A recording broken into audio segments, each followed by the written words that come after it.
regular board meeting. We'll begin with our Pledge of Allegiance. I pledge allegiance to the flag of the United States of America and to the republic for which it stands, one nation, under God, indivisible, with liberty and justice for all. It's great to be here this evening at Central Elementary School. A couple of us board members went to school here back in the day. It was a new building when I came to school here, how long ago it was. But it still looks great. It feels like home still. Our mission is to educate, empower, and inspire excellence. And all board members were provided with background information to the various items on the agenda in preparation of this evening's meeting. Our meeting is being live streamed, and we do have public comment in this meeting, so if anyone would like to address the board at the appropriate time, we have forms over here by Attorney Elwood. Please fill a form out, return it to the board table, and we will call you up at the appropriate time. So to begin this evening's meeting, we have our student staff presentations. It's the genre of the month, STEM projects. And that's Mrs. Kubik, did I say it right? Okay.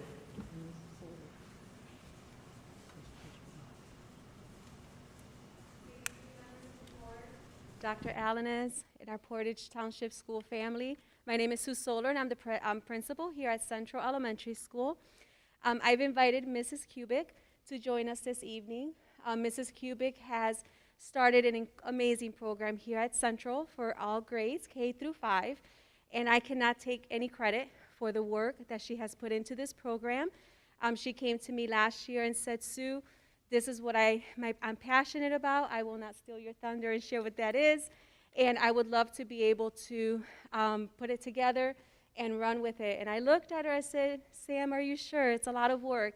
And she said, absolutely, and she has done an outstanding job. So without further ado, Mrs. Kubik.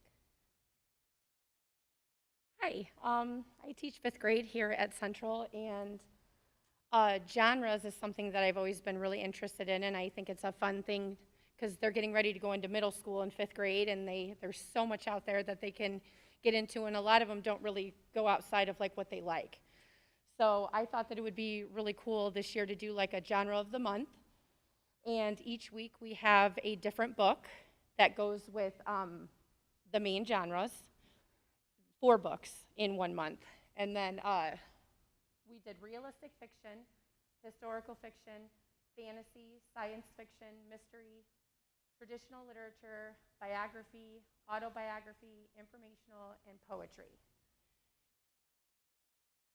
And then I tied it to the standards because each grade level has a genre at some form in each grade level.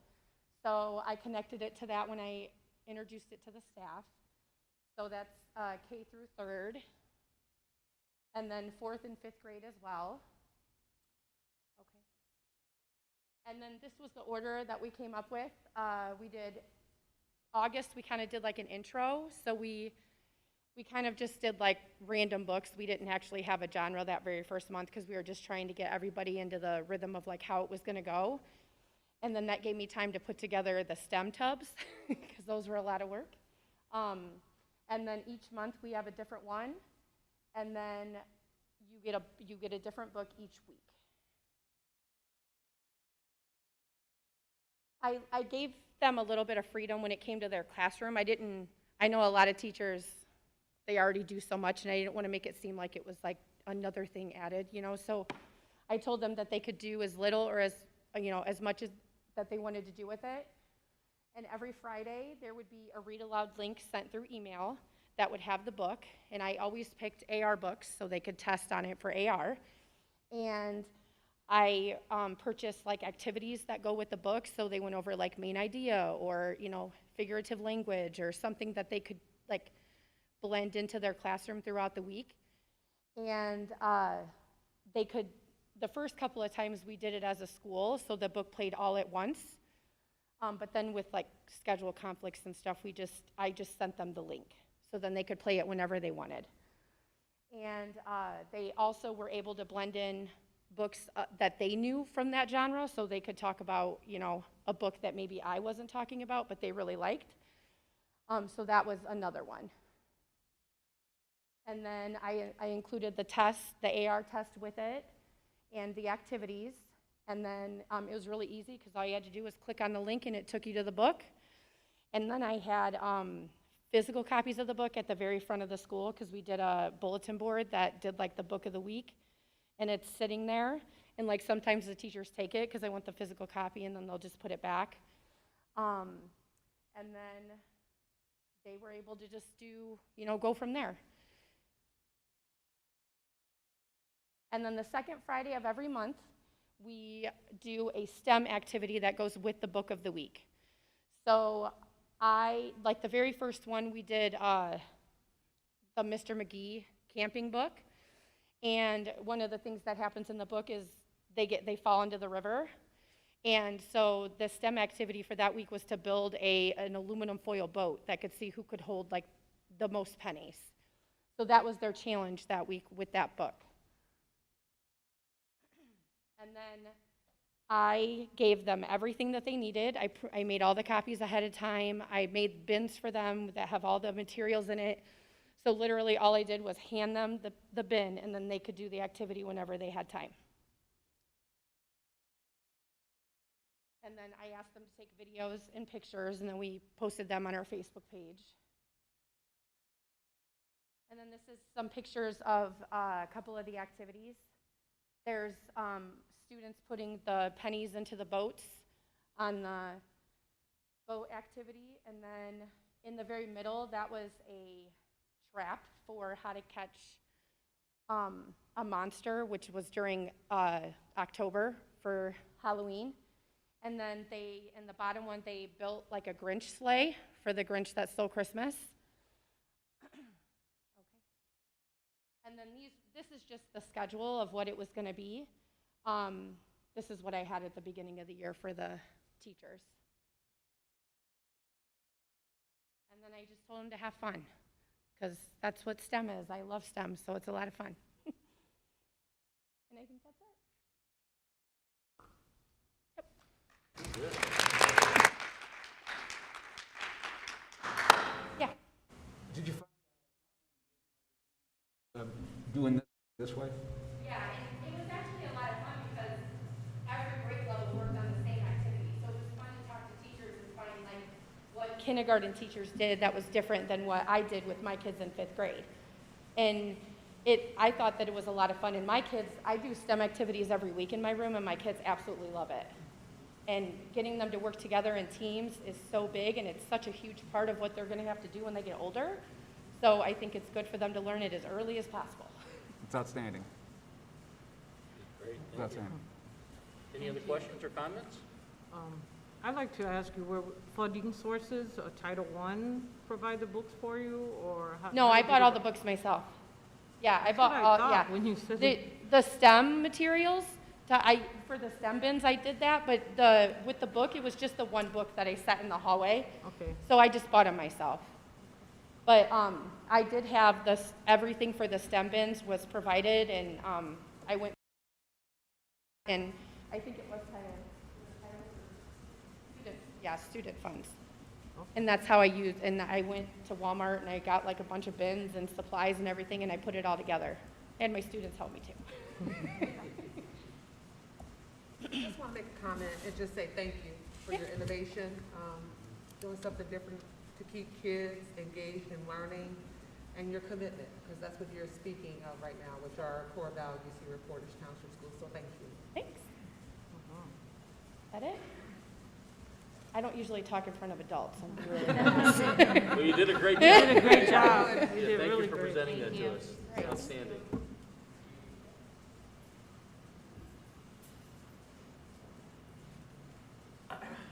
Next, we have a math concept presentation by Mr. Caleb Grimm and Ms. Sarah Cohen. So this is a school concept where they are doing some co-teaching with mathematics. They will also present where they had intentions to have another cohort, and that kind of struggled with scheduling purposes. So again, just always making sure we share what's working and then what we need to focus on so that we can expand initiatives. I'm the mathematics department chair at the high school. All right. Hello, everyone. My name is Caleb Grimm. I'm the mathematics department chair at the high school. Hello, and I'm Sarah Cohen. I am a math teacher at the high school as well. Today, we would like to share with you a teaching program that we have implemented with some of our math classes at the high school this year. What we have started to call differentiation through co-teaching allows for improved support and an increase in student success. Yeah, and to give you a bit of a background, this kind of started out of PLCs and my work with Assistant Principal Brian Jones on his IPLI, or Indiana Principal Leadership Institute, through Indiana State University. Through this work, we focused on all the model is the use of professional learning communities, or PLCs. And just a quick explanation, a PLC is a group of teachers that work collaboratively to create curriculum and analyze assessment data in order to improve the educational experience of their students. As we looked into what makes a PLC effective, the research showed kind of three big ideas that we needed to start with. The first one being the focus needs to be on the learning happening in the classroom and not on the teaching happening in the classroom, right? So we're switching from the question of, was the content taught, to did the students learn the content? Second, obviously this is a group, but there needs to be a collaborative culture. Instead of my students and your students, right? We're looking at them as a group as our students. Decisions about what to teach, content sequencing, appropriate pacing, assessments, interventions, etc., right, are made together. This is something kind of showing where as a team, we can do better than individuals. Even if those individuals are really good at what they do, when we work together, we can make improvements. And then also third, results and data drives all decision making.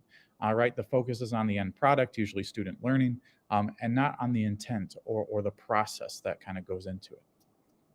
With these ideas in mind, we decided to create 2 pilot groups of math teachers this year to experiment and encourage this PLC structure. Going into the beginning of the school year, we created an AP math team, which was myself, Sarah Cohen, and Jim Jepson. And then we also created an Algebra 1 team with 3 of our Algebra 1 teachers. Unfortunately, due to scheduling conflicts and not having enough manpower to follow through with this setup, we had to disband the Algebra 1 group at the beginning of the school year. The catalyst for making this work effectively for us has been the modified teaching schedule that was created to allow for our targeted support of specific students. In our AP group, our focus was in offering support in our AP math classes, calculus, and AP stats. In this schedule, each teacher who is part of the team has 1 mod during the day, which they are not leading a class, but rather splitting their time as a co-teacher in their team members' classes. As you can see, during mod 1, Jim is not leading a class, but rather is able to support an AP calculus or geometry advanced. During mod 4-5, Caleb is not leading a class, but is helping in AP statistics or pre-calculus honors. And during mod 9, I'm not leading a class, but I'm helping in AP calculus or pre-calculus honors. Another important aspect is that we share a common plan time during mod 3 to meet and work together on a regular basis. With this schedule, we've created more than just a PLC, but have taken it a step further to include an element of co-teaching, which we feel has greatly benefited the students for this year. As the years progress, we've noticed multiple benefits for the students in this structure. I think the first and maybe clearest benefit is that students now have multiple experts in the room from which to receive help. With 2 teachers, more questions can be answered and more students can receive that one-on-one attention in the same amount of time compared to just 1 teacher in the classroom. Especially at an AP level, there are only so many people that students can go to for help. And we have made 2 instead of just the 1 person available to these students on a regular basis. Another benefit for the students has been the ability to differentiate the classes in a more efficient and effective way. Students who fall behind or need extra support on a topic can now get the individualized help they need with one teacher while the second teacher continues to lead the rest of the class. Especially in an AP class that has a lot of material to cover and every day of the year is needed to cover that material, the required curriculum, the second teacher is indispensable to encourage and support the students who miss class time or would otherwise give up and drop the class. I also think it goes without saying that Jim, Sarah, and I all lead our classes in our own way, and we have different strategies and strengths to reach our students. By putting two teachers in the same room, it has kind of allowed for a second voice for the students to attach to. It doesn't matter who is leading the class. So obviously, our goal is to have as many students find success as possible. But with two people, this allows the students to reach out to the teacher that they respond to the best and feel more comfortable to reach out for clarification or to receive the extra help that they need. One of the most unexpected benefits of a second teacher in the classroom has been the ability to answer student questions during lectures. Students sometimes will hesitate to stop class and ask a question to their teachers, as this puts them in the spotlight. No matter how welcoming an atmosphere a teacher creates in their classroom in regards to asking questions, doing so can announce to their peers that they don't understand or they don't belong in this class. By having a second math expert in the room, students are able to ask for help from the teacher not leading the lecture and not feel the fear or embarrassment of stopping the class and broadcasting to everyone that they don't understand. Instead, they can get their question answered while the lecture is still going on and jump right back in to their learning. If the teacher feels that this question was beneficial for the class, it can still be brought up at an appropriate time by the second teacher as well. And last main benefit to the students that we want to highlight is the familiarity that the students get with teachers for their future math classes. The junior students that Sarah and I interact with in Jim's pre-calculus honors class are the students that will take AP Calculus or AP Stats the following year as a senior. This familiarity of who their teacher will be makes the decision to challenge themselves academically that much easier. They don't need to worry about how the next class will go because they are familiar with the teaching style already, and that transition will be that much quicker. This structure has not only benefited the students, though. Caleb, Jim, and I have also been able to experience positives professionally through working together in this way. One benefit that we have noticed is the ability to cover for one another with very little disruption to the learning process. The students are used to us being in the room and don't feel like they have a sub. Also, with being in the classroom every day, we know exactly where to pick up if we have to cover each other's classes. Another professional benefit has been the natural collaboration that we have with classes that otherwise wouldn't have collaboration. Oftentimes teachers are put on an island and there are few people with the time or the background to give them good feedback or to answer their questions. This setup has allowed the teaching of calculus, statistics, and pre-calculus to not be the sole responsibility of a single teacher, but rather allows us to work together to provide a better educational experience for our students. Building on the collaboration idea, the common prep hour serves as the natural time to work together. We have a time every day that we know we can work with the other teachers in our cohort. During this time, we regularly conduct meetings to go over how to support each other in the classroom and to bounce ideas off of each other as to what will work best for our students. And lastly, one of my personal favorite outcomes of this whole experience is that we have all increased our professional efficacy just by observing each other teach. In the past, we could talk to each other about what works and share ideas, but now we get to experience the highs and lows of each other's classrooms. I know I have increased my teaching ability by witnessing what Sarah and Jim do best. This has allowed me to improve my practice by implementing some of their ideas in my classroom. As teachers, we all have something that we can learn from one another. We, through this program, have made teaching into a more collective effort, and it's our collection of ideas and strategies that will benefit our students most, not just a single person. As the year has progressed, we have identified a few goals for our AP Math cohort. The first goal has to do with opportunity and accessibility. With Portage High School being an AP tip-in school during the 1920 and 2021 school years, in order to increase AP enrollment, we want to continue with that momentum that work with the program, what the program afforded us. As you can see, AP tip-in began an increase in the number of students taking AP math classes. With our program, we are on track to more than double the number of students taking an AP math class, AP math test this spring. One of our main goals is to continue this trend moving forward. While focusing on the opportunity and accessibility of AP math classes, we do expect to see an increase in the number of test takers, but we also don't want to end there. With the extra support in each classroom, we hope to see an increased amount of success as well. We also have the goal to increase the number of passing AP math scores. A passing AP math score is a score of 3 or higher on the exam. This guarantees that the student will receive some type of college credit as they continue their education at the next level. As you can see in our table here, those numbers have slowly started to increase with AP Tippin, and we hope with this program that continues moving forward. And continuing with the idea of opportunity and accessibility, we also have the goal of decreasing the attrition rate in our honors math courses from freshman year to senior year. As you can see from the chart above, over the past number of years, many of our students drop out of the honors math classes along the way. Our goal is to see over 75% of the students who enter their freshman year in the honors math program to take an AP math class, either calculus or stats, as a senior. We see this schedule set up to encourage students to stick with their honors math classes, as they will have more support in those classes. The students will also have a better familiarity with their teachers, as we will work with them before they get to our classrooms.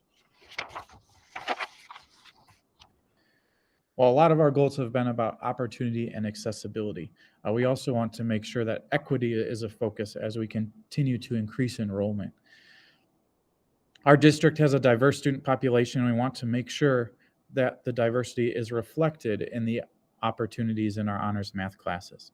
The chart here shows the percentage of minority students in these math classes for each graduating class. As last reported by the IDOE, Portage High School student body includes 47% minority students. We want that percentage to match our honors math classes.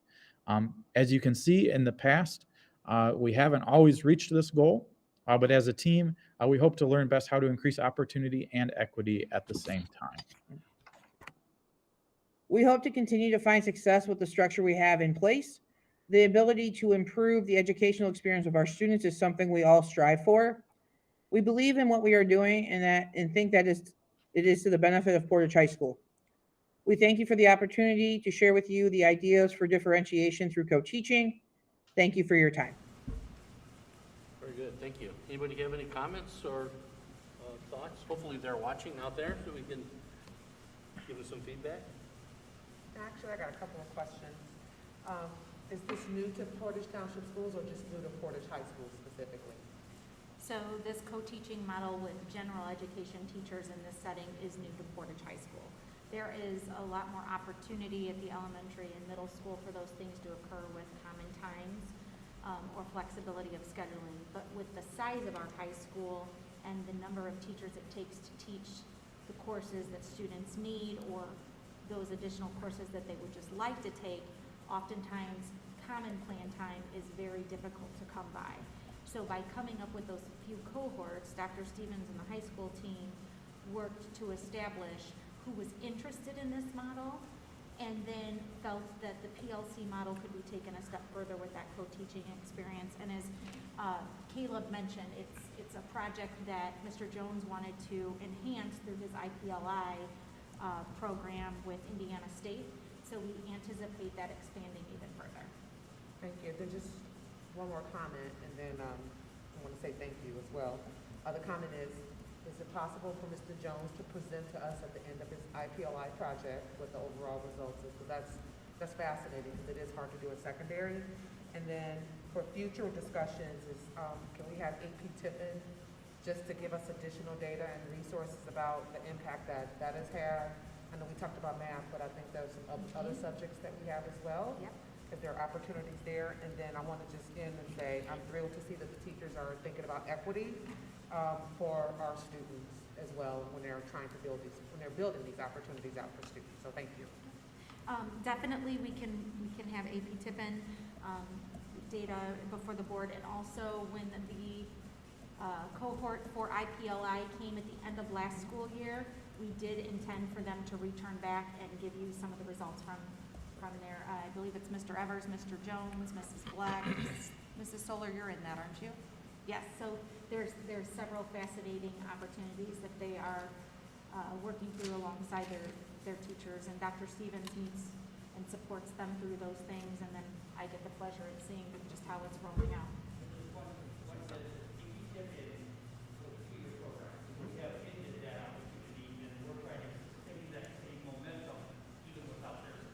Okay, thank you. Thank you. Any other questions or comments? I would like to say that I've always believed in co-teaching and the benefits that it has, not only, of course, for I heard the presenters mention, the teachers mention that it helps the teachers to become better and the collaboration, but ultimately it helps the students with the differentiating. And not only that, I heard them mention that when they have a question, sometimes the teaching has to stop, and this way they can ask the other teacher for more direction. So it's you know, I heard all the success and all the benefits, and I'm sure there are very few, I can't even think of any limitations at this point, but I just have a lot of confidence that it will continue to affect our students in a very positive manner. And you know, the one thing that becomes a challenge everywhere, every school district and secondary, is the schedule.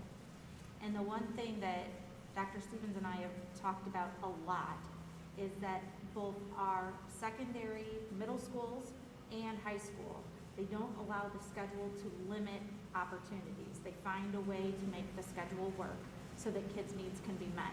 It's an easy thing to always refer back to, well, the schedule.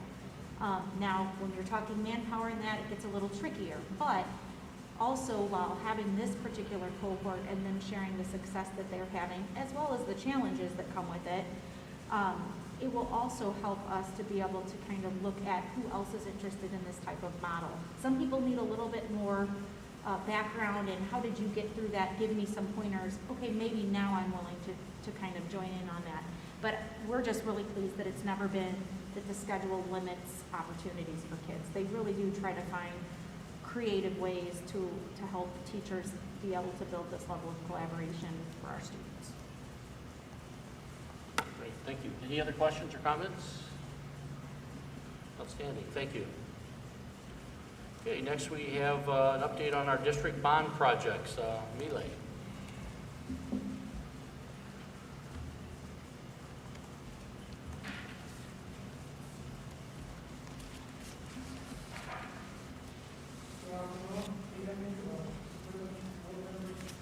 Is thank you for giving me an opportunity to provide an update on district-wide bond projects. These projects range from completed, current, to the ones later on this year. I'm going to start with roof replacement at Crispin, Kyle, Myers, and Central, mechanical upgrades at Portage High School, LED lighting upgrades at elementary schools, innovating learning lab, formerly known as Portage High School West Pool, main office relocation project, media center improvements, gym floors replacement, Central, Kyle, and South Haven, exterior renovation and window replacement at Portage High School. Roof replacement, Crispin, Kyle, Myers, and Central Elementary Schools. This project is completed and on time and within the budget. Mechanical upgrades at Portage High School. Great. Now I'm on a spot. Okay, so I'm just going to follow this. Mechanical upgrades at Portage High School. This project consists of a replacement of 13 rooftop units. The high school manufacturing, delivery, and installation has been delayed for 4 months. Expected delivery and installation is scheduled in March during a spring break with completion in May. LED lighting upgrades at elementary school. Chrisman and Jones are currently in substantial completion stage. Due to manufacturing production and light fixture shortage, this project is delayed as well, with new completion target date in May of 2022. Next two schools are South Haven and Kyle. We are taking a full advantage of NIPSCO energy efficiency rebate program by processing applications for offered rebates. Energy saving is not only immediate through the rebate checks from NIPSCO, but in the long term as well, which is projected to decrease the overall energy consumption in the district by 30%, lower in some cases, eliminate the maintenance cost. Over the summer, our department technician completed a LED lighting upgrade at the transportation compound by replacing old exterior and interior light fixtures with new, more efficient LED units. 148 total fixtures were replaced. This resulted in a $15,000 rebate check from NIPSCO, which covered the cost of the new fixtures. There's a couple of pictures that you will see. Of course, look up. This is a picture from this building before the renovation or replacement takes place. And then we have a picture. This is a finished product at Jones Elementary School with the new LED light fixtures, and the difference is just outstanding. The light output is great. There's more visibility, it's brighter, and of course it saves energy, and kids are now complaining that it's too bright.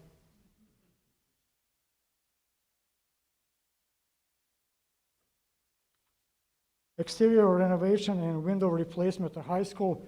This project, oh, I missed one. Okay. Get back. Okay, thanks, because I'm looking at this. Innovating Learning Lab, Portage High School West Pool, main office relocation project, media center improvements, gym floor replacement at Central Client South Haven. Phase 1 of the Innovating Learning Lab project is completed. Included in this phase was demolition of a West Pool backfill and pouring of a new concrete surface. Phase 2 will consist of completing mechanical, electrical, lighting, along with interior finishes and furniture. Delivery of this project is scheduled for August of 2022. The main office relocation project is underway, currently in the third week. Rough demolition has been completed. Our goal is to have this project completed and staff relocated before the beginning of school year 2022-23. The media center improvement at 7 elementary schools and the middle school is to take place during the summer break with completion in early August. This media center improvement will mirror South Haven Media Center, keeping a uniform and consistent finishes throughout the district. Just another way of saving money and staying fiscally responsible. Gym floor replacement here at Central, Kyle, and South Haven is scheduled over the summer break. We're removing and replacing the old carpet with the new Mondo Advanced Resilient Athletic Flooring. Exterior renovation and windows replacement at Portage High School. This project will address the structural issues, steel frame and concrete precast, windows replacement, painting of the exterior finishes, including facade, reinstalling gym wall panels, and concrete sidewalk around the school. The bid opening for this project was held on January 18th with a recommendation for awarding at tonight's meeting. Completion schedule is being adjusted. However, majority of the work will be performed during the summer. And we have 2 additional projects currently underway. South Haven Elementary School playground improvement. This project was initiated by a team of teachers at South Haven Elementary School. Our goal is to provide accessibility and opportunity for our students with special needs to use the playground along their peers. South Haven is home to 2 classrooms with applied skilled students, as well as general students in wheelchair, which makes it up to 9% of the student population of the school. This will be one-of-a-kind playgrounds with poured rubber surface for easy maneuvering with the wheelchair, 2 sensory stations. We want to keep our students together. We're excited to announce a partnership with Portage Township's Trustee's Office and their generous and significant monetary investment to help us finance this project, as well as a great effort by our PTO in raising over $40,000. This project as well is scheduled for this summer and expect the completion is in early August. I think we'll be busy this summer. New Portage High School football field scoreboard and athletic lighting upgrades. This project will include replacement of the existing football field scoreboard, replacement of existing light fixtures on the football field and the tennis courts with more energy efficient LED light fixtures. Construction documents for this project are 90% completed and being finalized. With the board approval, it would be advertised in mid-February. Once again, our goal is to complete it over summer. Thank you. Great, thank you. Do you have any questions? Any questions for Amile regarding the projects? Good job. Yeah, very good job. Exciting. Thank you. I think it goes without saying that Mile has been busy from start to finish, year-round, every year. The number of projects he is able to accomplish and stay under budget and on time with the help of our, outside agencies that also assist us with those things. It's really been a great opportunity to collectively work for the good of the community, utilize our bond capacity, our capital projects funds, and now also our ESSER dollars as we're starting to formalize what Project 6 will look like. And with that project, we're also going to be looking at utilizing dollars from ESSER for boiler replacement, flooring replacement with carpet. We're currently already doing duct cleaning with some of those funds. So there's a lot to come still yet, and making certain that we're utilizing the dollars efficiently and making certain that we're absolutely being fiscally responsible and doing what needs to be done to make continuous improvements to our facilities and the learning. So when we walked in the building today, our President Maletta made a comment that he attended this school many years ago.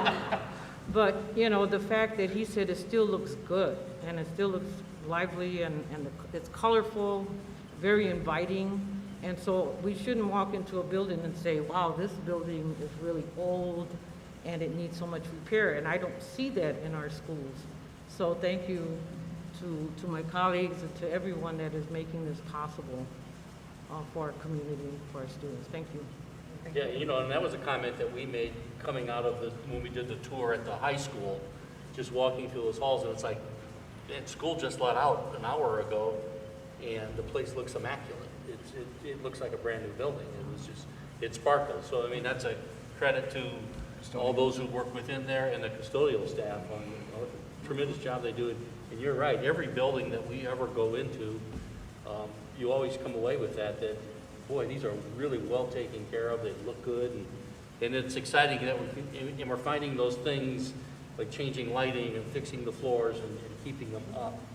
Because, as we said many times before, our newest building was built in the late 70s. So, these buildings, they've got a lot of age on them, but you can't really tell it coming into them. So, great job by everyone on maintaining the facilities.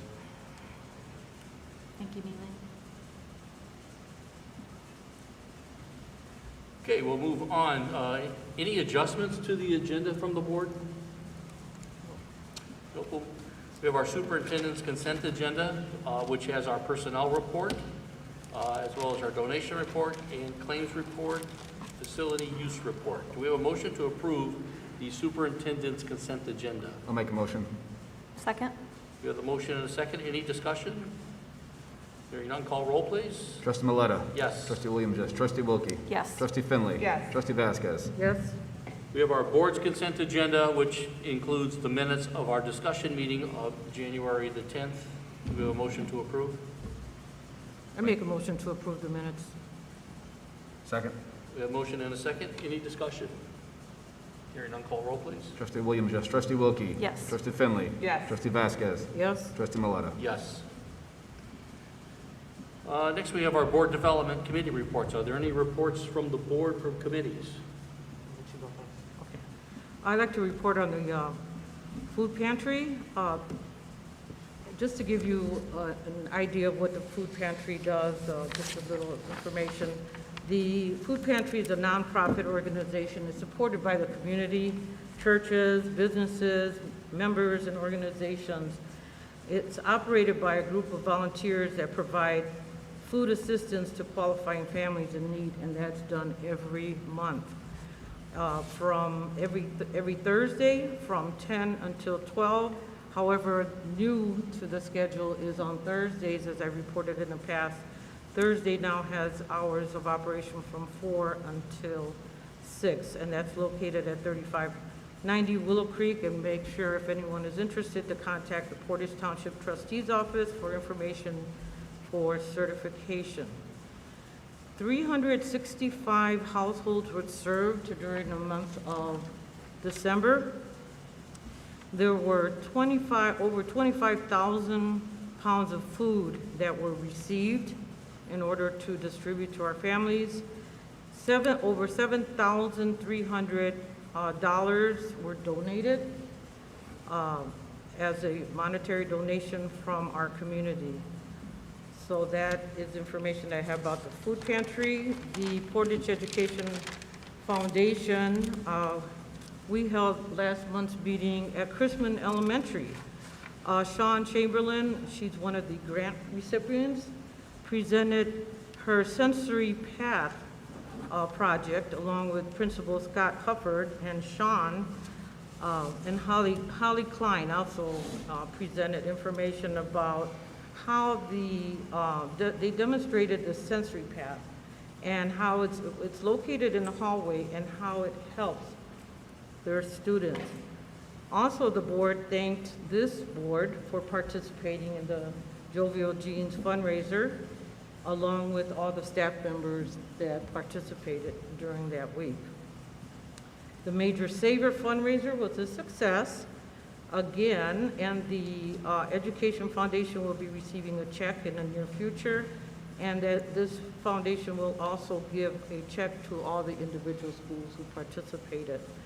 There are still 69 cards remaining, and these will be sold during basketball games, which has been approved by Fred Joseph. So more information about the 500 Club fundraiser, I'll be presenting more information about that as well during our next meeting. Thank you. Great, thank you. Well, we're in legislature session, and it is a short one, and it is a fun one so far. So on February the 15th, all of the legislation representative from school boards will be meeting with respective legislators from the region to talk about what's on the topic or what's on the agenda for us to come back to our neighboring districts to either support or gather support to call action. One of the House bills that has made it to passage possibly is the school referendum levies. That is House Bill number 1072. And why this is unique is just something for us to think about as a board member or a board's members as one. Provides that a school corporation must distribute a portion of revenue received from a school operating referendum tax. So schools that decide to go get a referendum tax, they would have to levy some of those resources to students, to those charter schools where students who reside in the district end up going there. So that's one that looks like it may go through, but I just want us to keep our eyes on it. Another one relates to our teacher matters. It's a Senate Bill 356. It is a education and career development bill, and is scheduled for hearing on the 26th, so that's Wednesday. And that gives school districts the opportunity to hire adjunct faculty instead of hiring teachers for, to be able to support with career pathways, which is a good thing, in my opinion, that's just mine, for CTE, because sometimes you just want to hire people with a specific skill and not necessarily hire them on as a teacher to put them in the collective bargaining unit. Another one that we should keep our eyes on, I'm not sure where it's going to go, it's the federal funding for early childhood education. Right now it's been referred to Senate appropriations. And another one that impacts us as school board members is House Bill 1080. It's about public meetings. It's on its way to a second reading today. It was a second reading, and provides that a member of a governing body may participate in board meetings by electric communication. If the governing body needs to take certain and final actions, you may not be able to vote. So it's just something to think about as we have moved towards this virtual component, but there are still some things that we need to consider as a board if they end up passing this specific one. So that's it for legislative. I'll move on to redevelopment. Lots of fun things happening in Portage. Along with what we're doing here at Portage Township Schools. The budget they're in budget season at the City Redevelopment Office. The current budget includes and it hasn't been approved, the meeting is Thursday, so this is tentative, but right now they're proposing a $500,000 grant to the YMCA for a pool project. They're also proposing to do the Founders Square and Plaza Landscape Project. There's a downtown Portage pedestrian access and circulation project going on, where there's going to be some things regarding access to the police station, for the construction of street parking, sidewalks, and crosswalks on the main street, which is exciting. The City Hall parking lot and landscape project. Hannah's Hope playground resurface is in the budget line item. Splash pad resurface. The Portage Library outdoor learning garden, which is also considered in this budget. And then the Downtown Portage Community Recreation Center, which is formerly known as the Little League Baseball Complex, which the city did purchase. And now they're working with focus groups to be able to talk about what we can do with that specific property. There's also some money to do some other things related to the Downtown Development Corp that was. They're trying to make it come back alive again. And then some architectural design services for the South Properties Pavilion. And lastly, last but least, there's a line item for Portage Township Schools again for $100K for us to access our TIP grant. And that's all that I have. Great, thank you. Thank you.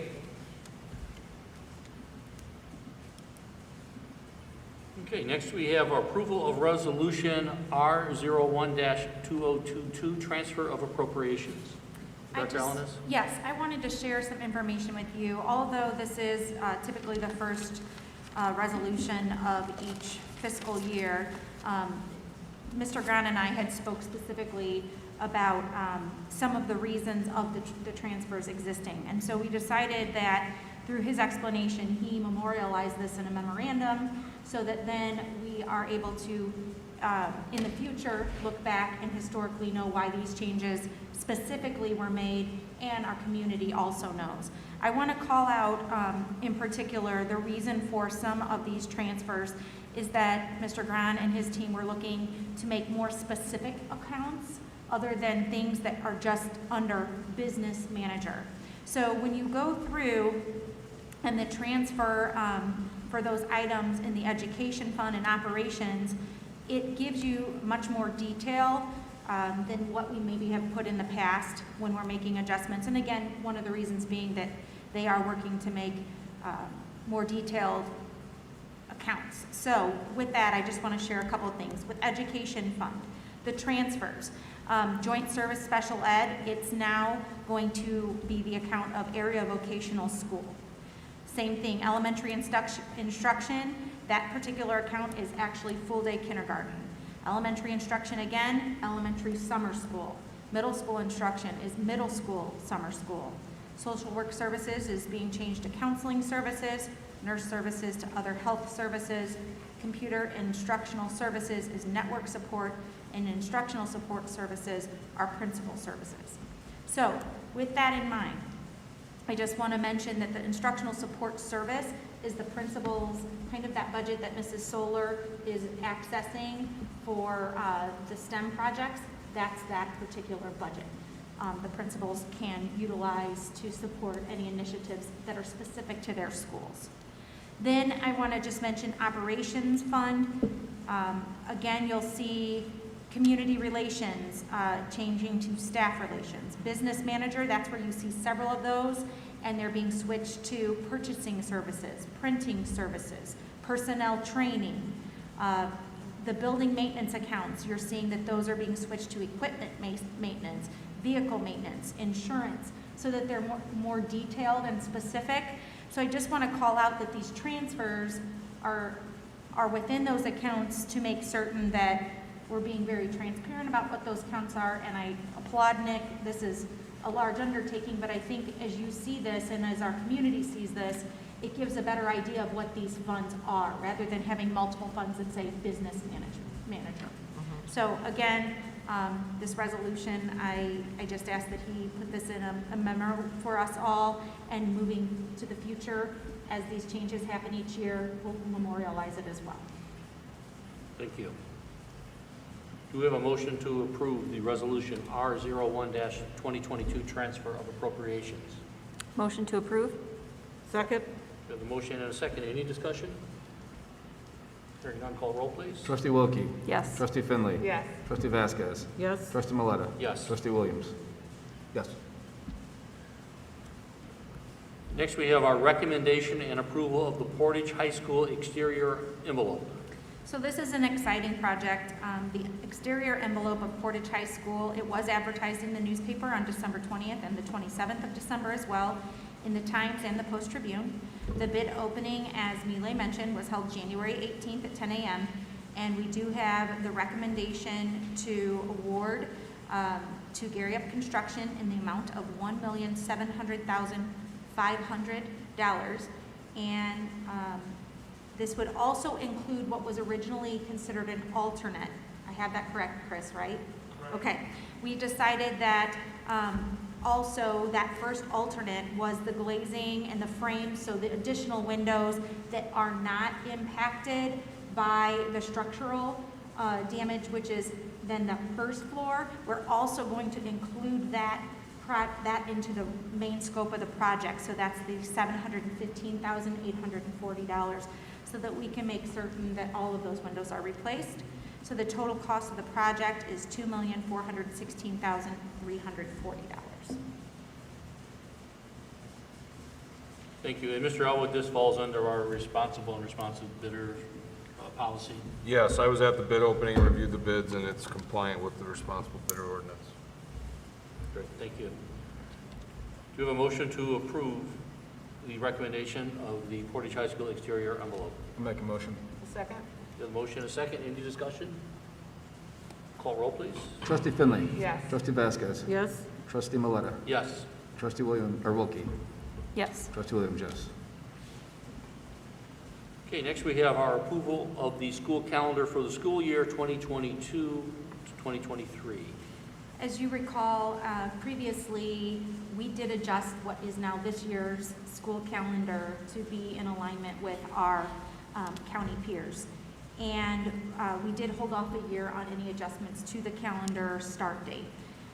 With feedback from the board, as well as feedback from our teachers through the discussion process, we just always hold true to the idea that we'd like to collaborate on the development of that calendar. Although it's not necessarily a discussable item, it's just something we've always honored to do. So with that in mind, they did also get input and share that with Dr. Stevens. We'd be looking at the first 2 days of work for teachers being August 15th and 16th, and the first student day being August 17th. The last day of school for students would be June 2nd. So this would be a push of 1 week behind our county colleagues. However, I also want to mention that, of course, we will work through the details of students that attend other schools for CTE programs or special education programs in the county, but also just to also mention that Hobart, who's also a part of our CTE programs, this will be the same start week that they have, and they have traditionally started a week behind Porter County. And so we always find a way to work things out, and we'll continue to do that. Great, thank you. We have a motion to approve the school calendar for the school year 2022-2023. Make a motion to approve. Second? The motion is second. Any discussion? Just want to say to Dr. Allen, thank you for taking a risk, because I know this can be sometimes a challenge, and especially when you are doing things outside of the norm, so to speak. So thank you for putting our students and our staff and our families first, so thank you. Yeah, I want to echo that. I know that's something we've been, as a board, we've been talking about for a few years, really pushing, and appreciate that you've stayed with us and stayed diligent on trying to get that start date moved back, and understanding that there's complications with that. But certainly appreciate that, and I'm sure when it comes around the first week of August, when all the other schools are going back, our teachers and staff and students will be very happy they have another week of summer vacation. So thank you for that. And I thank you, President Maleta, because you really stood firm and you really believe that this is really what is best for our kids and our community. And when it comes to the businesses who employ our students, it really makes an impact. So I want to thank you for pursuing this. Thank you. Any other discussion? Can you call the roll, please? Trustee Vasquez. Yes? Trustee Maleta. Yes. Trustee Williams, yes. Trustee Wilkie. Yes. Trustee Finley. Yes. Next, we have our recommendation and approval of change of start time for the school year 2022-2023. So as was shared in your board packet, the purpose of our transportation schedule for the 2022-2023 school year is simple. It's to provide a timely and efficient school bus ride before and after school while utilizing best practices and school start times to support the academic and social emotional success of our students. As you know, currently in our organization, we have a two-tiered system. I cannot thank Dr. Stevens enough, not only for this work on the school calendar, but also on this transportation plan. He has collaborated with representation from the various departments, and of course, it took a lot of effort to develop this plan. That Tier 1 currently is Willow Creek, Portage High School, and Self School, and Tier 2 is Fagley and all of our elementary schools. Unfortunately, a two-tiered system, we have a large number of routes, which is a good thing, and buses, however, running all at the same time. So 65 for Portage High School, Willow Creek, and South, 69 for Fagley and Elementary. So when there's open routes, which occur with a bus shortage nationally, as well as call-offs, it's been a group effort of our transportation team and all of our drivers to double routes, which of course extends route times and maximize the number of students on the bus at one time. It's longer bus routes, delayed bus routes after school to include to our athletic events, because our goal is to first get everyone home safely. So Dr. Stevens and the team worked through the three-tier proposal, which means that Portage High School, South, and then those CTE programs going to Dunlin and Morgan would be Tier 1. Tier 2 is all of our elementary schools, and Tier 3 are both middle schools. The benefits of this is that there are more routes per school by having a three-tiered system, 50 routes at each level. High school 50 routes, elementary 50 routes, middle school 50 routes, and there are out-of-district routes for special needs. There are 6, and in-district special needs routes, there are 10. This system will be ultimately benefiting our students with fewer students on the bus, decreased route times, fewer doubled buses, and when they do need to double, there will be less students that have to double because of the additional routes that will be at each level in each building. And then, of course, our after-school events will be able to arrive in a more timely manner as well without all of the additional routes being made at the end of the day. So because of this, the school start and end times must adjust. There's always that idea of, what we do to the positive to increase opportunities for students to have less time on the school bus, smaller routes, and that tiered system so that, again, in a national driver shortage, we can still make certain that our students are getting to school in a timely manner. There are also trade-offs. So in this trade-off, it would be that our Portage High School is 7:30 a.m. to 2:35. Our elementary schools, 7:50 to 2:05. and both middle schools 8:25 to 3:30. What we know is that this causes a little bit of a difference, and as Dr. Stevens and the team is working through, because of course there are some challenges that come from these changes, but we need to get these changes out in advance, because this changes some situations for families. Instead of needing the care for their child in the morning so much, they will need it in the afternoon. So either direction of moving the schedule, at some point, an elementary child is either going to be home in the morning or home in the afternoon before their older siblings arrive. So what we've done is we've switched which point that's going to be. Instead of now it being in the morning, it would be the after-school component. And that, again, is in collaboration, as Dr. Stevens and the team are working also with those child care providers, making sure that they're aware of these changes, making certain that our families have plenty of time to anticipate these changes. And then both middle schools, as I said, 8:25 to 3:30. Also in there is the employee work schedule. And again, the team did a great job coming up with the communication, information, and rollout plan. And prior to your consideration, I just wanted to invite Dr. Stevens up to the mic if there's any questions or concerns you have for him.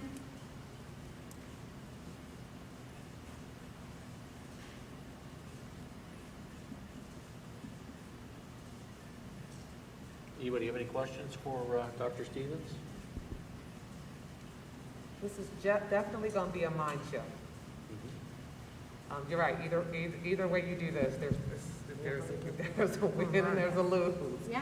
So I get it, but my only question is, I know we have a communication plan to our to our partners. My only question before we do this is if we've included our families in on this process to ask them and get their feedback. That's my only question.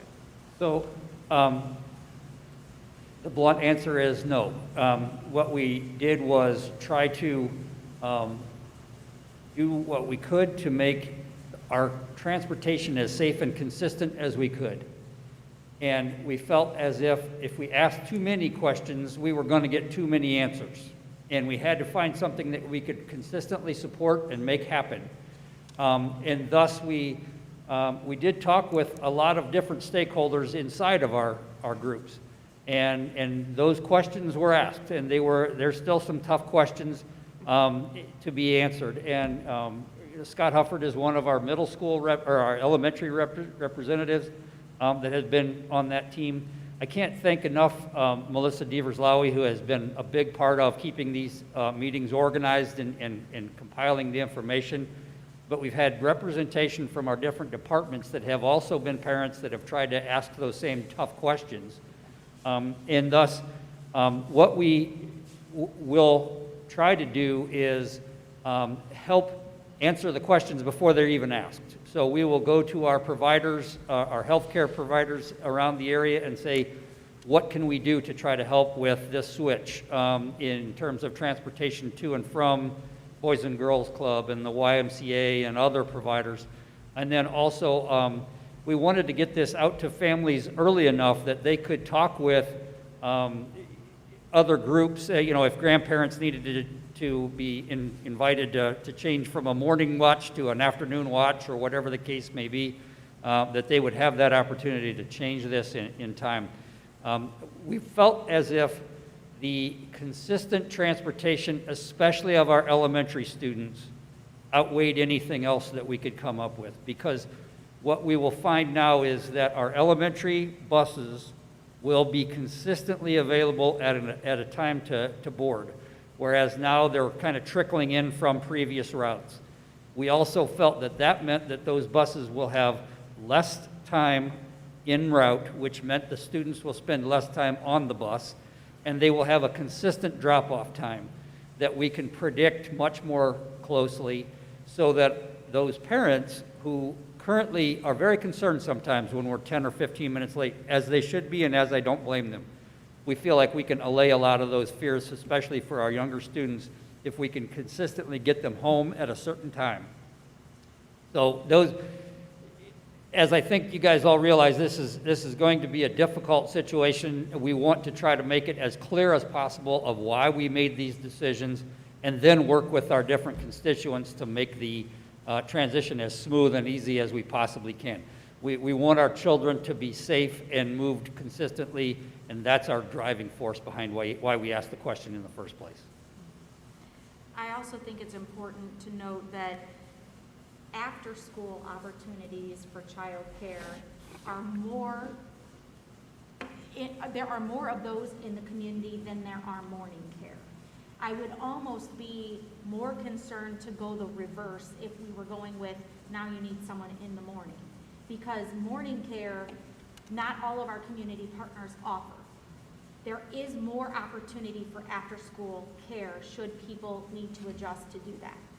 But as Dr. Stevens said, as we were looking through this and looking at that idea of where the input is, what we do know is our parents, although this is going to be an adjustment and a struggle for many, many reasons, consistently for years, and now with a shortage of drivers nationally, I don't know that the survey would have changed the outcome of why we need a three-tiered system.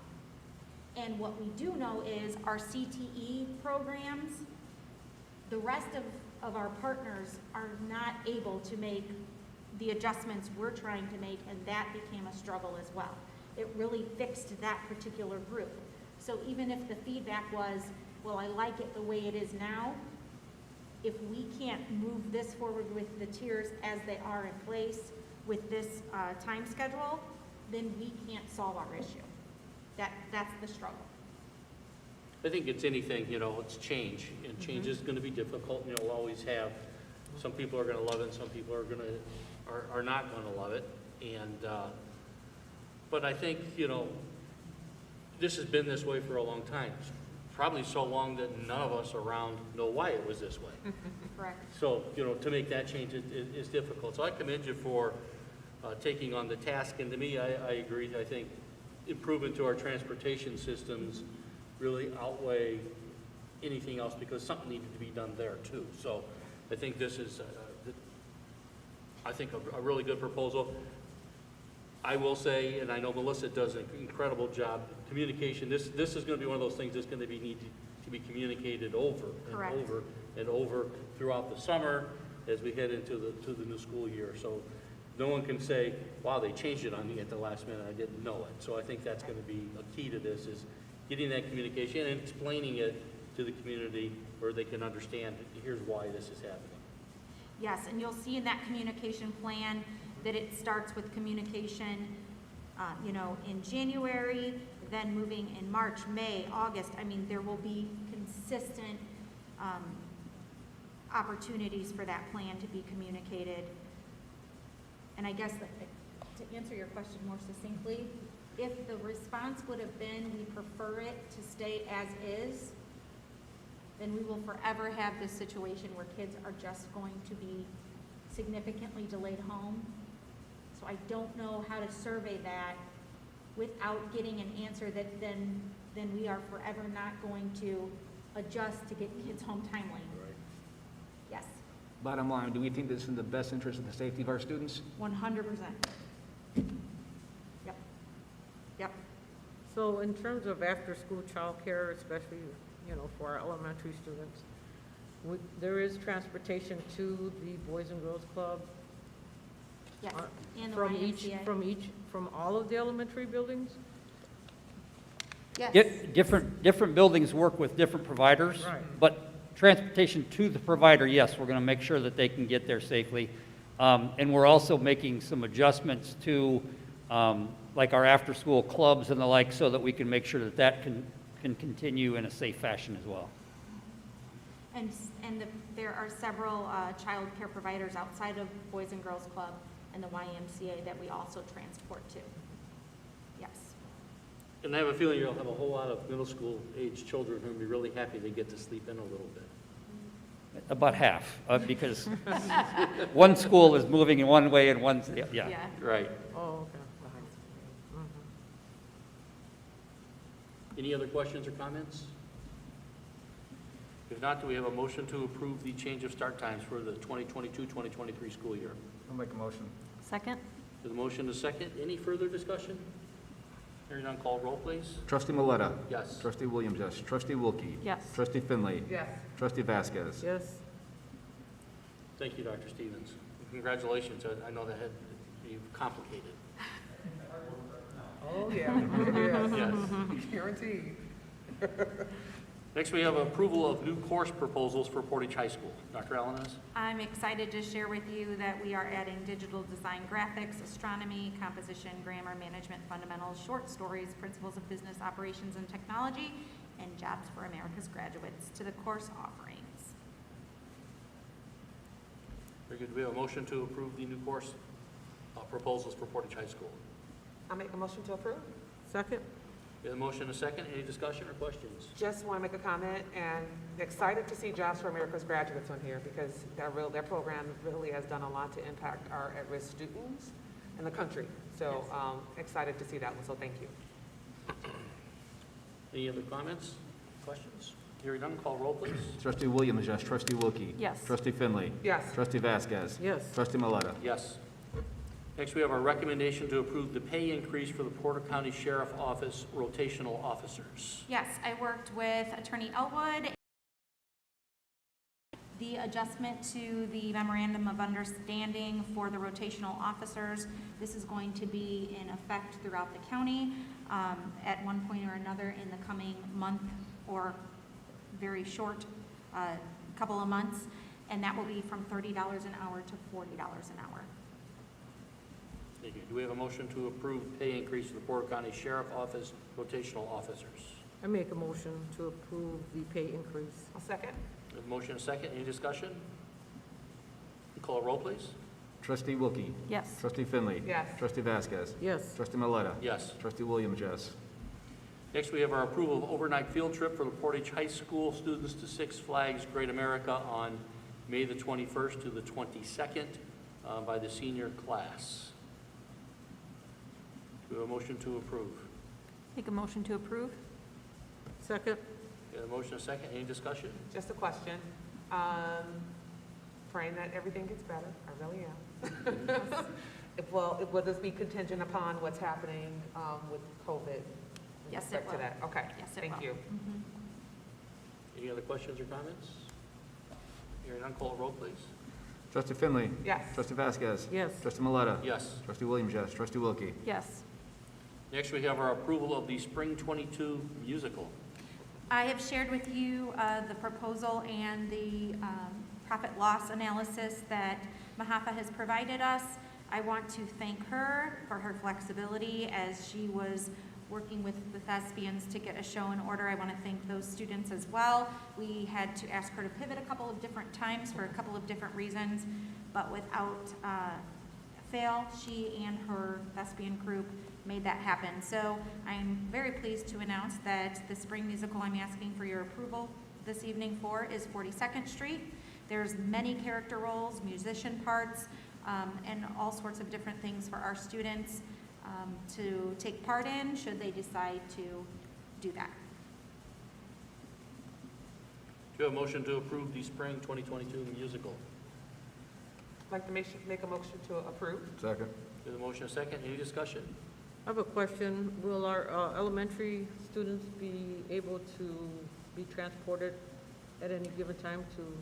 So at this moment, we haven't made any clear designation on that, depending on some COVID things. However, I am confident that in some way, shape, or form, even if it's through sending the recording, I'm not for certain if they're going to see it live or how we're going to be able to let them see it, but I have absolutely every reason to believe that they will have an opportunity in some way.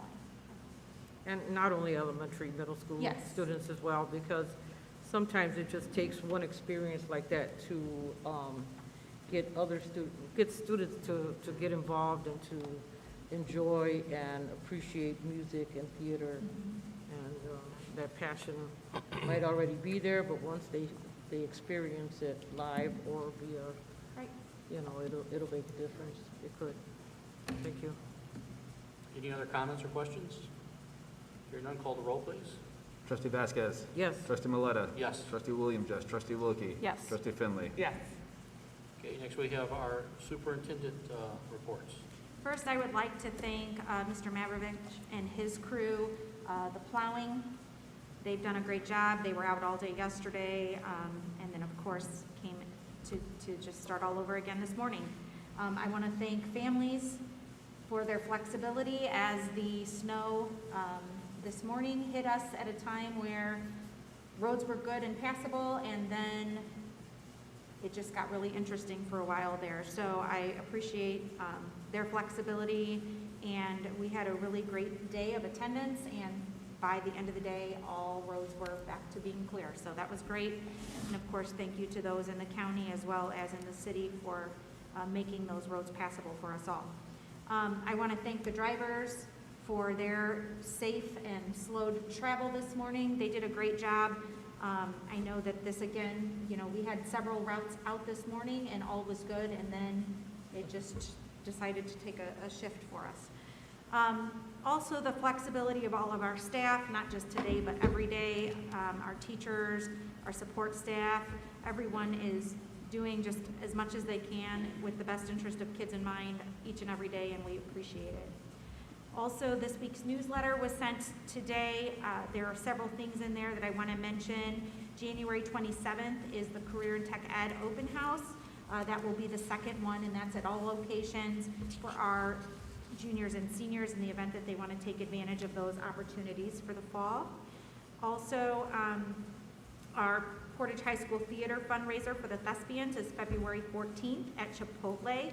You can mention the flyer, and some of those proceeds will go to our theater department. Also, just to share with you, grade 8 parent night at Portage High School is taking place tomorrow from 6 to 8 p.m. And we are finalizing our NWEA testing. It will conclude this Friday, and we will be in the process of analyzing results alongside our teachers and principals in order to prepare for next steps. I have just been extremely pleased and shared with our teacher discussion group last Tuesday. Dr. Stevens and I shared just how these results are really showing the growth of our students. And of course, that's not possible without the partnership with our families, the leadership of our principals, and the dedication of our teachers as they continue to work with students and our support staff who support the learning environment as well. I had shared with you several things that are exciting and coming up with some of those ESSER dollars, to include the HVAC work, the univents, duct cleaning, future project with the boilers, flooring replacements, and we will have some additional things to share with you in February as we update various plans. I also want to share we had a project meeting on Friday with Skillman and Alliance Architects. We're developing our Project 6, as I shared with you, with our bond, and we're just really excited for how far we've been able to stretch those dollars and stay under budget and get drastically more completed in the district than even the original scope of work would have entailed. Also, for you, Mile did place in front of you the latest board report, and as you know, I like to have these placed on our website for families to also see in the community, to see of the various projects going on and their development along the way. 2 items of interest regarding surveys. We do have stakeholder surveys that went out today to our special education families, as well as personnel for special education and our general education employees, as we are, again, working with a consultant to see how we can better our services for our special education programs, and as well as staff concerns and needs.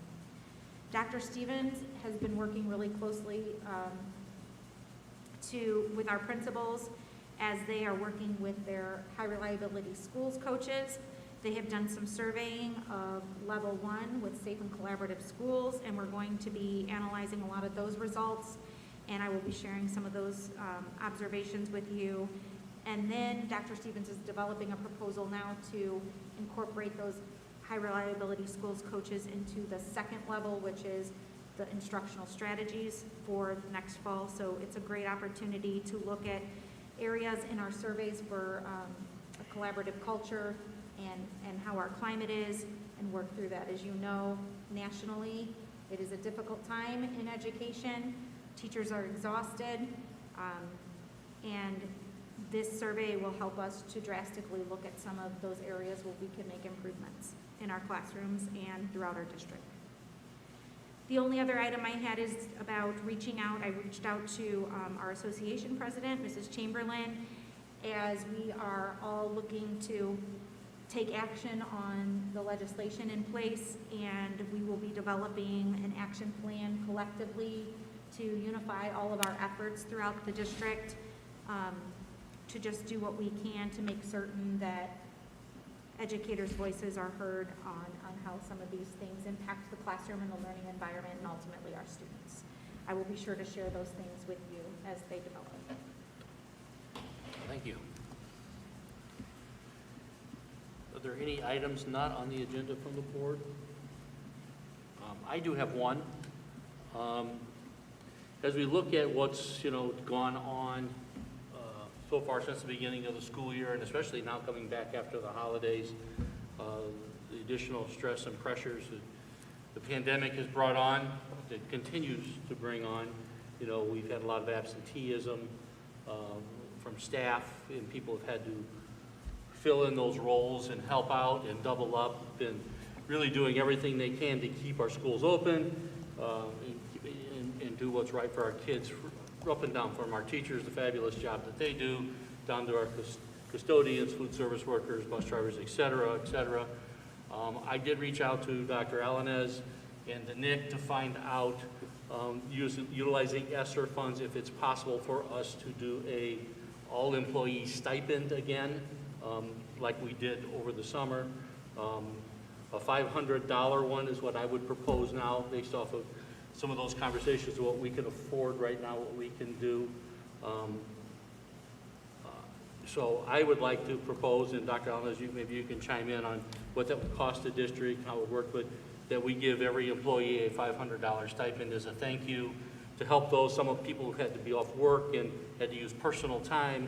Early on in the pandemic, the government was helping out with some of that stuff, that they don't do that anymore. Just as again, a gesture to all our employees, that we appreciate all the hard work that they do.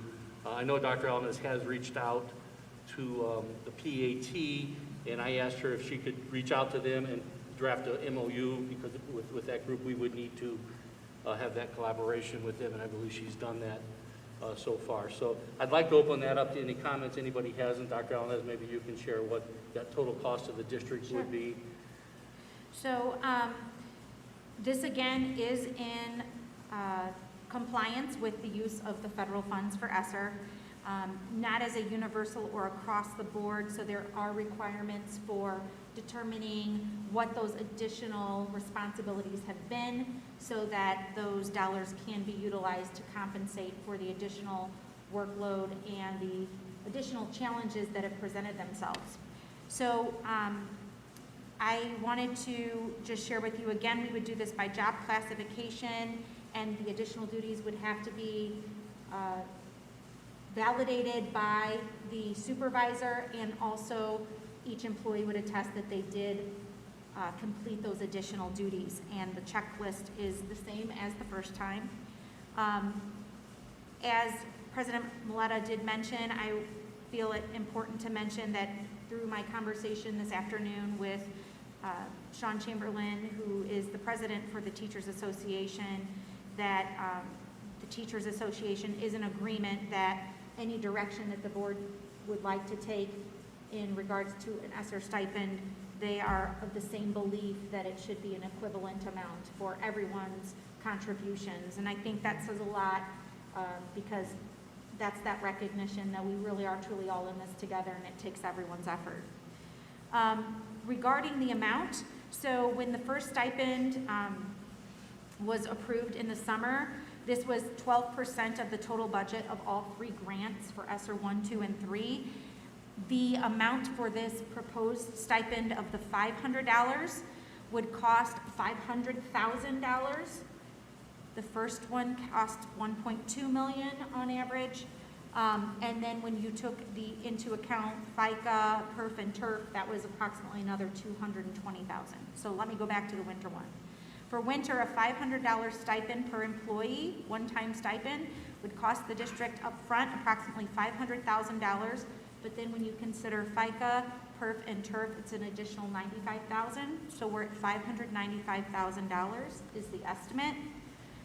This is an additional stipend amount of 3.4%. So this means in total to this point, a little more than approximately 15% of the ESSER overall dollars would have been dedicated to stipends. So this would total approximately $2,023,000 should the board choose to act on a $500 stipend that has been allocated for stipends for the additional hard work and effort and dedication of our employees. Really quickly, I just want to also go over what the qualifications would be, because again, we have to make certain that's noted. The qualifications would be at least working 60 days prior to January 31st. It would also be that they are employed with Portage Township Schools as of January 31st. And that they are attesting to the additional responsibilities and job duties that have been assigned or taking place due to the challenges of the pandemic. So again, that whole checklist will be incorporated. Ultimately, the only other thing I would like to mention to you is that while we were looking at this, of course, we are bargaining then outside of the traditional window of bargaining, and one of the very reasons we are noting as a reason to need to do this in the proposed MOU would be that when this school year started and the challenges that we already knew existed because of the pandemic, we could only have anticipated that maybe this year wouldn't be as tricky, and it's proven to be more challenging. So that reason being is why we would be looking outside of the traditional bargaining window. Thank you. Any thoughts or comments from the board? I mean, I think this is an excellent idea to be able to, again, show to our employees that we value them, we understand the things they're working through. I mean, they're in the classroom, on the buses, in the, lunchrooms every day. Even with, everything that's going on, there's still that chance that maybe you have an interaction, maybe someone doesn't know they're sick before they, and they catch it. So I know there's been a ton of staff that have been out because of COVID. So to be able to, again, just show them some type of more appreciation, I think is warranted and good on us. Thank you. Any other thoughts? I want to thank you for bringing that to our attention for approval. Our teachers and staff, anytime they walk into the building, there's always a risk. The way that teachers and support staff are working with kids has changed quite a bit since what we identified or what we used to practice as the norm. So that extra effort is never unnoticed. We notice that, we know that. And so I know $500, although it doesn't seem like it's a lot, I mean, it hopefully will help a little bit. And especially you mentioned the fact that some teachers and staff were not able to come to work for whatever reason. And if they didn't have a personal or should I say a sick day that they could use, hopefully this amount will help a little bit. So thank you for bringing that. Does a quick question, sorry, it just made me think of it. Does a sick day count as a work day? I'm sorry? Does a sick day count as a work day? So at this point in time, that would count as a work day, yeah. Yeah, you're not penalizing them, because again, this is also important to recognize what we know during the pandemic is we don't want people to feel like they have to come to work when they're ill or feeling ill. So to penalize them for having to use a sick day, we don't want to do. So yes, it counts. Okay, It thank would you. count. So as long as there's 60 days between the very start of their contract this year and January 31st, Okay. they will, Yeah, if they had COVID and they, they couldn't reach the 60 Right. because we didn't count that, all right, I appreciate yeah, it, thank yeah. you. And I do also want to mention that although that we're qualifying that January 31st is, they still need to be employed and have worked 60 days, I'm not guaranteeing when that stipend is going to exactly be paid, because again, this takes accuracy on completing the form, and sometimes that can be, that's been the first time, some didn't get it in time with everyone else because the completion of the form was not accurate. So, we've got to get that form out should you decide to move forward, and then that takes a little time. So And hopefully that'll be quick, because last time we did it during the summer when they weren't here. Correct. So hopefully now Yeah. it'll, So it should go. I definitely anticipate at some point in February, we're gonna be able to get all of that collected and ready to roll, and we can at least process as many as we have completed at that time. But, yeah, should you decide to move forward. And I guess my question is, what do we need to do to move forward? What's next? Is there I anything, think- the MOU, I know? I think we would need to make a motion. Okay. And vote to approve that stipend, and then I think we would probably have to do the same for that MOU. Is that correct, Mr. Elwood? That's correct. And I do have the drafted MOU. I would just need to plug in the dollar amount. And then, I did let Mrs. Chamberlain know that should that go through, then I would ask for her signature in the morning. You need a motion? So if there's no further discussion, would someone like to make a motion? I make a motion I'll to second. approve a $500 stipend for our staff, for all of the hard work that they've done over COVID, during this school year. And you're right, Dr. Allen, as last year, and e-learning and all of that was hard, but having everyone back, trying to keep them here with the social distancing and all the other fun stuff, on top of human capital, this is very critical. I second We have the whatever motion, you we said. We have the motion, we have the second. Any further discussion? Hearing none, call the roll, please. Trustee Maleta? Yes. Trustee Williams, yes. Trustee Wilkie? Yes. Trustee Finley? Yes. Trustee Vasquez? Yes. And next, do we have a motion to, I'm sorry. Nope, we can't move on yet. One thing, I want to say congratulations to you, President Andy Milletto, on being named the new Executive Director of the Portage Economic Development Corp. So I wanted to say that out loud. Thank you, Because, thank you, I appreciate that. your leadership here and your leadership moving on there to continue to build our community to being this beautiful city that it is, inside and out, it is highly, highly recognized and definitely respected. Thank you, I appreciate that very much. I do think we do need to make a motion for the MOU. Yes. So would someone like to make a motion to approve the MOU for the stipend? Make a motion to approve the MOU for the stipend. Second? The motion is second. Any discussion? Hearing none, call the roll, please. Trustee Williams, yes. Trustee Wilkie? Yes. Trustee Finley? Yes. Trustee Vasquez? Yes. Trustee Maleta? Yes. And I don't believe I saw any public comment forms come up, No, Mr. there are Elwood? not. You did not. So I'll entertain a motion to... Just looking, making sure I didn't skip anything here. Okay, a motion to adjourn, please. So moved. The motion- Second. The motion is second? Yep. Call the roll, please. Trustee Finley? Yes. Trustee Vasquez? Yes. Trustee Maleta? Yes. Trustee Williams, yes. Trustee Wilkie? Yes. And just as a reminder to the board, we do have an executive session immediately following here. So stick around.